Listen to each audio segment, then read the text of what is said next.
Okay, morning. This is just an observation that I found. So here is one of my MK7s. I've got two of those. And here one of my MK2s, got two of those. I've been trialing them, plugging in the MK2s, plugging in the MK7s, just to see if I could find a turntable that I actually preferred. I've also been trying one MK2, one MK7.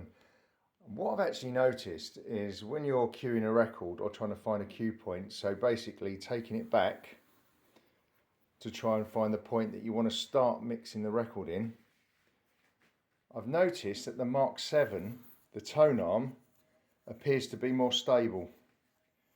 I've found that the MK2 sometimes jumps. Now both are set up exactly the same. The weight and the anti-skate and the height of the arm are set up as they should be, and I've used the same records as well. I've used the same slip mats, and as I said, I've noticed that the MK2 tone arm sometimes jumps as opposed to the MK7, where the tone arm appears to be more stable.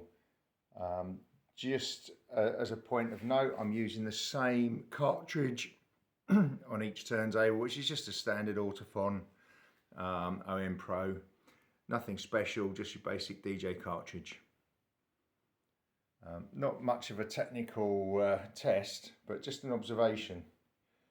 So I'm also taking preference to the MK7.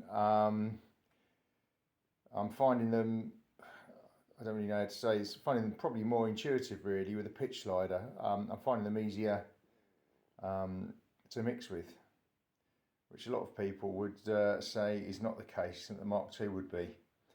The MK2 obviously still heavier, more bulky. It's a bit like getting into a 1985 Mercedes and driving that, as opposed to one of the new electronic plasticky cars you get nowadays. But I actually quite like the MK7s. Saying that, I can't get rid of my MK2s. But yeah, just an observation. The tone arm seems to be more steady on the MK2s. Oh, sorry, on the MK7s.